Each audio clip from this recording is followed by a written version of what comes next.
am going to start off. I'm not sure if I'm going to read it, but there is a sutta, one of the discourses related to the Buddha, um, which is the story of the Buddha's teenage son and the Buddha talking to each other. And it starts off that Rahula, that's the Buddha's son, Rahula, he's a teenager at the time. The monks from the Buddha's community would go into the local town to get food every day. And the people in the town would kind of form a line somewhere, and the monks would walk by with their bowl, and the people would put food in it, and the monks were simply to be grateful regardless of what got put in the bowl. So they're on the way to town, and Rahula is walking a short distance behind the Buddha as they're heading for town. And sort of the sense of the story is kind of like Rahula is like walking behind the Buddha, moving his shoulders like this and like going, that's my dad. That guy's my dad, and like sort of feeling whatever that quality is. And the Buddha turns around and stops and says to him, Rahula, any form whatsoever that is past, future, or present, internal or external, blatant or subtle, common or sublime, far or near, every form is to be seen as it actually is with right discernment as this is not mine, this is not myself, this is not what I am.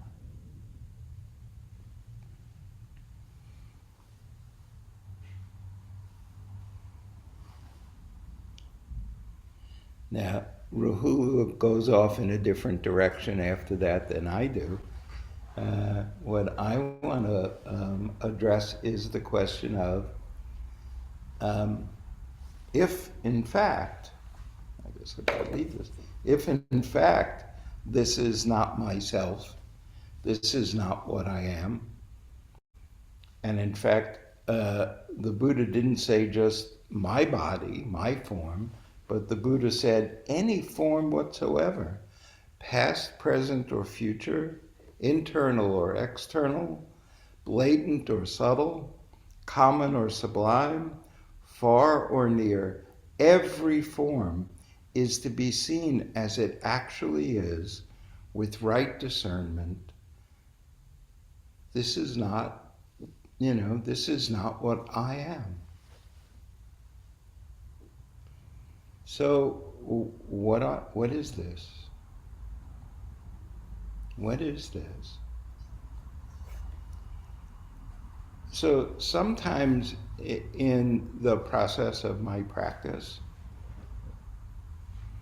I come up with stories which I make up, which, as a side note, every story is made up, including stories that everyone agrees with, a story like the sun comes up in the morning is a story that's made up. The sun indeed does not come up in the morning. That's just our perspective because we live on a rotating planet. If you take a spaceship 1,000,000 miles away into space from the planet Earth and look around, you'll notice that the sun doesn't come up or go down. It's simply that the perspective seems that way because we're sitting on a planet that spins. Everything that we know is a story. And so it's like extraordinarily important to really pay attention to what stories you're have running through your mind. Is that a story that's helpful, that gives ease and peace and comfort, clarity of vision? Or is that a story that brings tension and tightness and disconnect and muddies our vision? Very, very important to keep track of what stories go on. So every once in a while, I make up a story and I sort of declare the story good. This is a good story. It's a good story in that it really supports me in being an ethical person. That's really what it comes down to. So now back to back to the question. This is not what I am. So this is what I make up that I am. That everything, every form that we experience, whether it's our own body, the bodies of other people, the bodies of other plants and animals, the body of the table or the chair or the wall or the piece of art or the computer, all of those forms, all of those bodies, the water, the atmosphere, the rocks, the mountains, the earth itself are all forms. And all of these forms, without exception, are alive. They are all alive. They are all conscious. They are all aware. They are all, I'll get to that later. So what's the value of seeing the chair, the computer, the wall, rocks, water, plants, animals, all as alive and conscious? In a way, it's a freedom from declaring that some things are worthy of more respect and care and kindness and carefulness than other things. So if we decide that, human beings are the most valuable thing on the planet, and that everything else on the planet is less valuable, and that, the rocks on the planet have no value at all, except as they're valuable to us, then we're free to dig and blow up and do anything we want to the rocks because, they're dead, they're not alive, they're unfeeling, we make that up because in truth we have no idea. We have no way to know whether the rocks are alive, whether the water is alive, the atmosphere is alive, the earth is alive, plants are alive, animals are alive, people are alive, the chair is alive.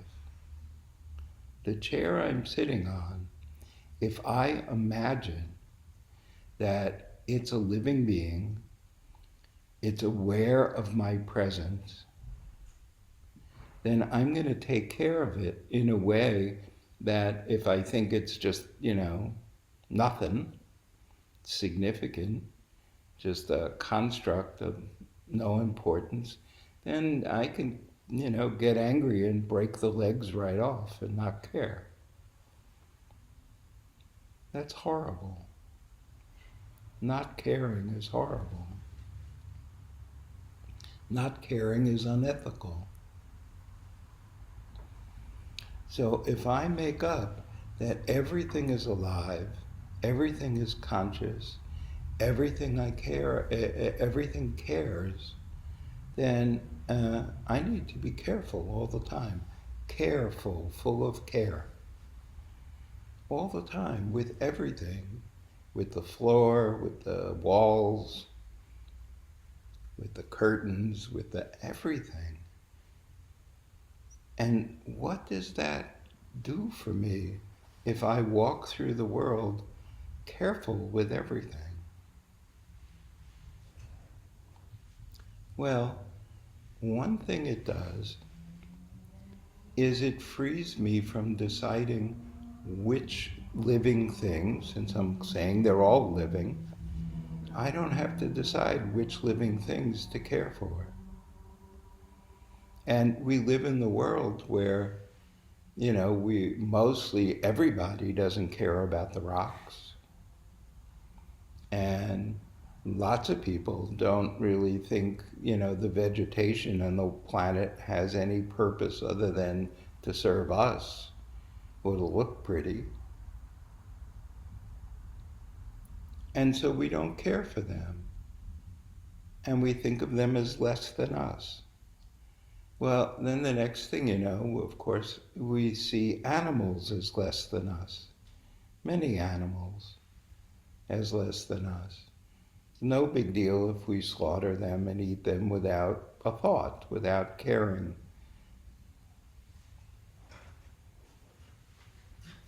We clearly are much more important than they are on this planet. That's how we live. And so there's no respect. And then, oh, look what happens. Some human beings don't deserve the care and respect that other human beings do. We classify human beings on levels of worthiness. Worthiness of respect, of care. Some human beings we can simply enslave because, well, they're not really as significant as I am. Where does one draw the line when you have a deep practice and you're sensitive to the life within everything? Where do you draw the line?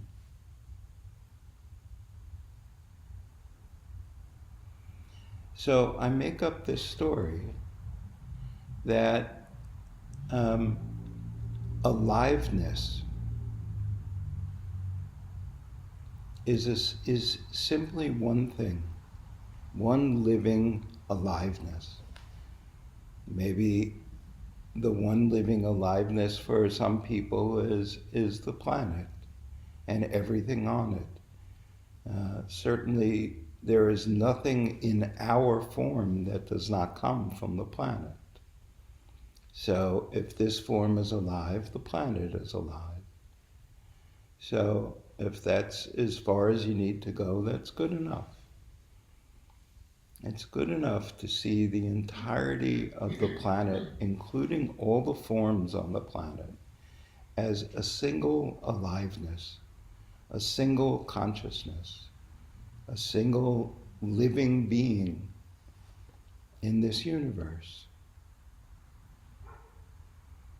Then what is this self?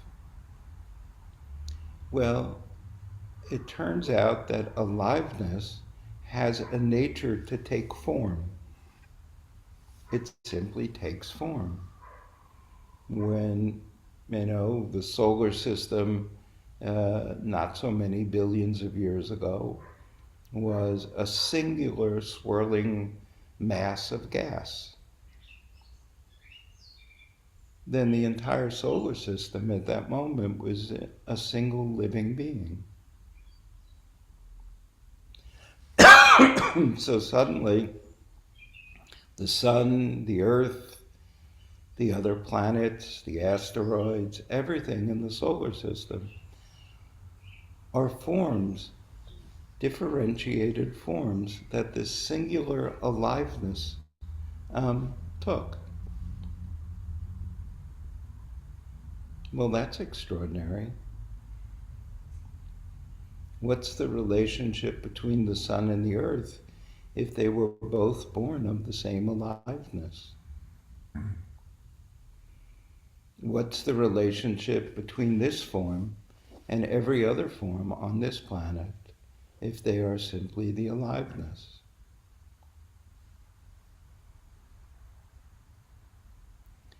And then the last piece, which is of extraordinary significance to us. What is birth? What is death if there's only one aliveness? So in the myriad dance of all the living beings, let's just stay with this planet for the moment. Everything on this planet Earth, all the living beings, the aliveness takes a form, fills out a form.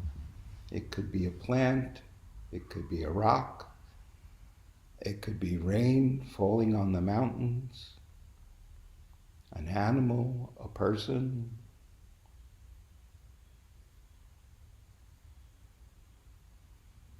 The aliveness takes form. That form manifests in the way that it does. Every form different. A chair manifests differently than a table. A floor is different than a wall. A person is different from a tree, even though they are all the same aliveness.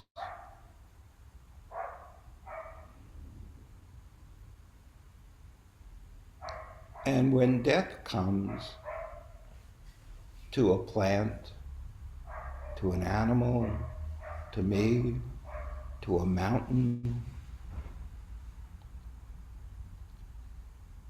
the only thing that dies is the form.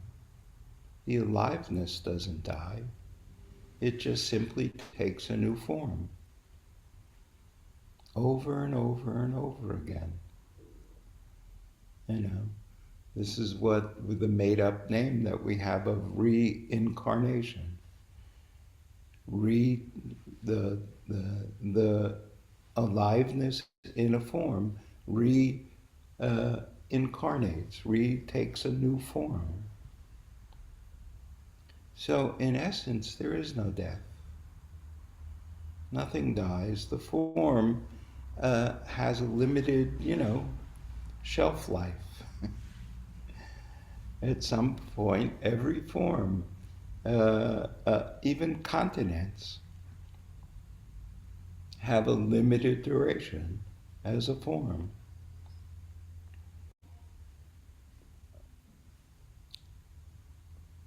New forms keep arising. And forms that arise find themselves in certain conditions, certain situations, certain, experiences. And some forms that arise, perhaps every single day, billions of forms arise on this planet.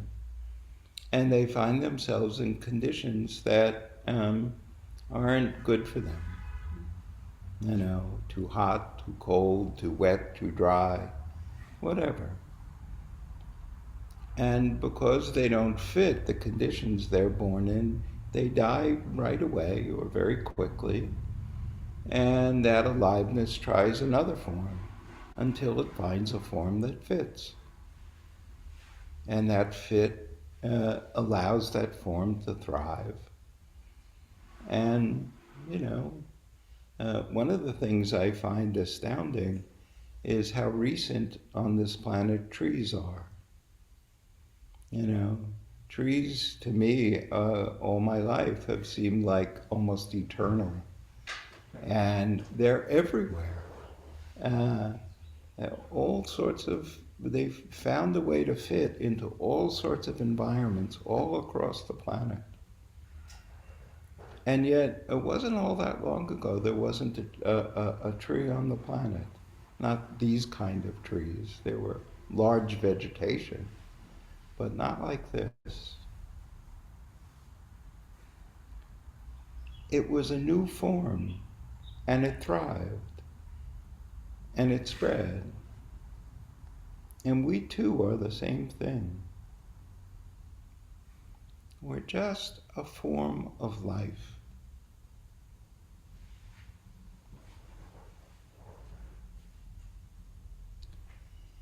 And there's no separation in the aliveness that I am and the aliveness that a tree is, or water is, or the earth is. We are the same aliveness. The teaching of the Buddha includes in a very central place what is called the Brahma Viharas, these four particular abodes, he called them, dwelling places, worlds to live in. And the value of these four Brahma Viharas, which is love and compassion, joy and equanimity, is they are based on the universality of this single aliveness. So when we encounter another person, it's no different than our encountering ourselves.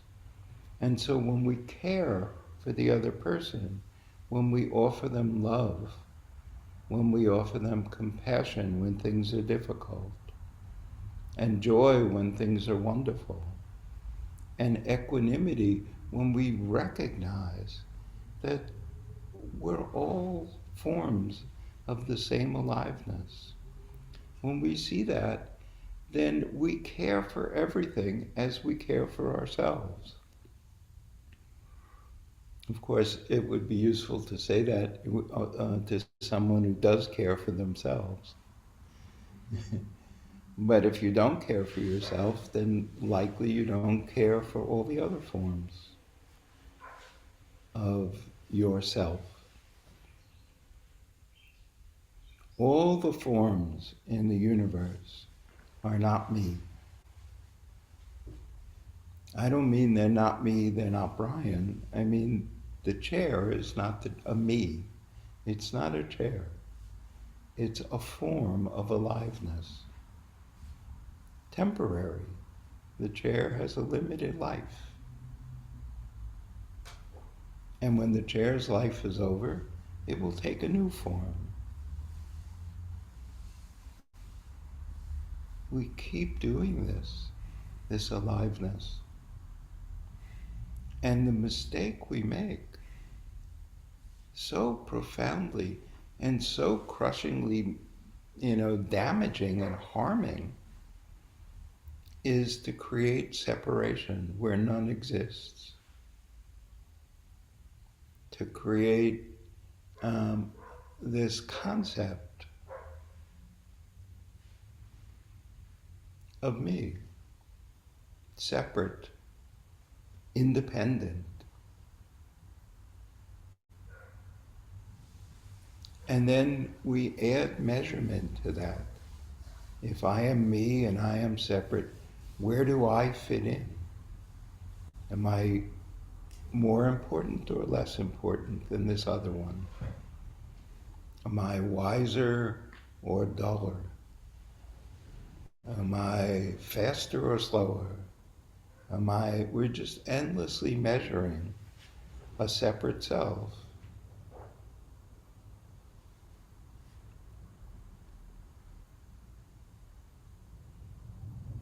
There is no separate self. We're alive. There is so much joy in recognizing aliveness, and so much sorrow in resting in the delusion of separateness. The delusion of separateness causes pain. The awareness of aliveness creates joy. Why not live in joy? Why not live in joy? And so how do we practice living in joy? It's very interesting because after the Buddha tells Sariputta that there's no form, Rahula, there is no form, his son. Rahula stops in the road. The Buddha goes on into town, and Rahula says, right now eating is not what I need. I need to sit. So Rahula goes off and finds a spot just a little off the path and sits. And along comes Sariputta, who's one of the most advanced of the Buddhist students, and also Rahula's main teacher. And Sariputta, coming into town also to get some food, sees Rahula sitting by the tree and asks Rahula what's going on. Rahula explains. And Sariputta says, if you want to clearly see the nature of things as they actually are, you need to begin with the practice of knowing breathing in and knowing breathing out. And then right there in this discourse is the whole section of the Anapanasati Sutta, the 16 verses of the Anapanasati Sutta, explaining how you train yourself, knowing breathing in, knowing breathing out. You train yourself. This is exactly the suggestion for how to experience the aliveness. Experiencing the aliveness that we are requires some deep internal quiet, peace, stillness. The practice of being with breathing in, the practice of being with breathing out, quiets the mind, quiets the heart, steadies and calms the energy, the busyness that we normally are. And when the busyness drops away and stillness arises, we begin to see clearly the nature of what we are. It takes much practice. That's why in the Anapanasati Sutta, it repeats 28 times. You train yourself. You train yourself. You train yourself. We're not in a rush.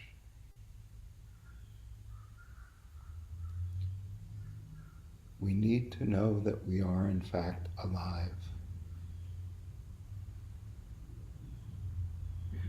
There is so much joy in knowing aliveness.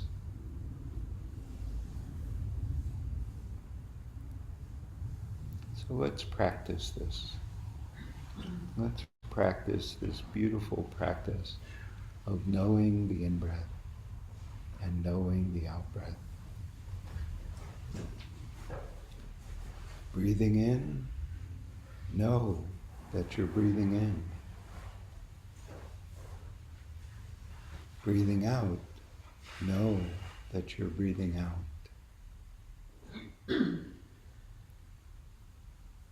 Breathing in, know that you're breathing in.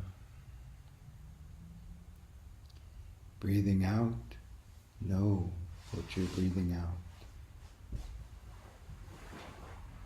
Breathing in, know breathing in. Breathing out, know breathing out. Breathing in, know breathing in. Breathing out,